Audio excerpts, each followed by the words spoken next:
This is the story of a boy who didn't talk for a long time. The boy liked things to always be the same. Any changes would scare and upset him. The unknown was an unfriendly place. The boy was very sensitive to lights and sounds. So he built secret hiding places where they couldn't get in. The boy didn't like looking people in the eye. He wasn't trying to be mean, it just made him feel uncomfortable. Sometimes he would flap his arms again and again. One day, I found out I have something called autism. My family got me help. Slowly, I found my voice and learned all the ways I could live with it better. Early intervention can make a lifetime of difference. Learn the signs at autismspeaks.org.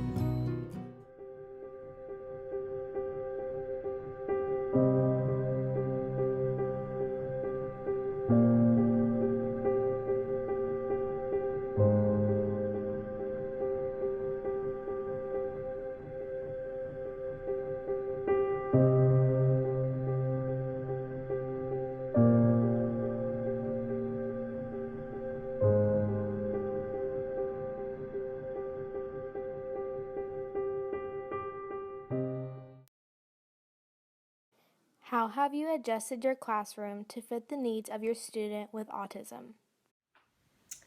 I have had to isolate his desk so that he isn't in harm's way of other students or bothering other students with his speaking and random phrases and yelling and things that he does. I've also had to isolate other items in my classroom to make sure that if he ever gets angry, he doesn't take them and throw them across the room like he has. We don't want him to hit anyone or hurt any other students or himself. So like I can't have like things in like a station box. He's taken them and thrown them before. I can't have like scissors in them and pencils or anything so that he doesn't hit any other students with them. Does having a student with autism make things more challenging in the classroom? If so, how do you handle it all? It definitely makes it more challenging. There are times where he needs most of the attention than my other 19 kids, and it can get frustrating when I'm trying to work with a few kids at a time and he's having like a fit, or he's like wants to talk to me about something, or I can tell he's like not being nice to someone, or he's not getting what he wants and he'll throw a fit about it.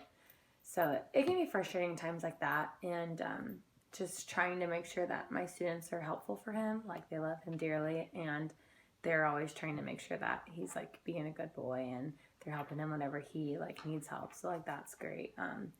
So I mean that's like the great part of having him in the classroom is because the kids love him and I love him. And they know that he's a little different than everyone else. And so they realize that and they try to help him as much as they can and just show him all the kindness and they try to be good role models for him and show him how to be a good student. But I mean, it's been hard. I mean, this is only my second year teaching. I didn't have anyone with an IEP in my classroom last year, so this is my first time. So I'm kind of learning, and I've had a lot of help throughout the way. So, what advice do you have for future teachers who might have a student with autism? Make sure that you have a schedule for them, and you're not really going to know exactly what they enjoy or like before they come into your classroom. So you kind of have to get to know them at first. I know all things that he loves, like all the movies and TV shows and characters that he loves. Really incorporate that and just trying to make sure that your students understand where the student with autism is coming from and how they might be different in the classroom and in the school setting. And just making sure that you're very understanding about their situation. They don't understand why they're different. They don't understand why we do things the way that we do and they do things the way that they do. They think that they're right and that we're wrong. But just be very patient and kind and get all the help that you can because you can't do it by yourself.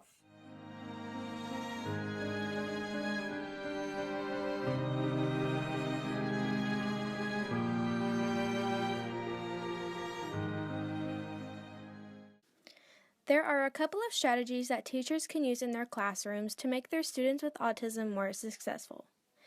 The first, for example, is that students with autism are more than likely going to be visual thinkers. It's better to use more pictures rather than words when teaching lessons.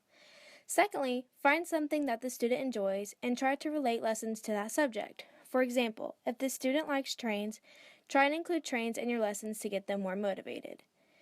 Many students with autism struggle with handwriting and may get frustrated. Let them type on the computer to make things easier for them. Lastly, some students with autism are bothered by visual distractions, so place their desks near the window to get them away from the distractions on the walls.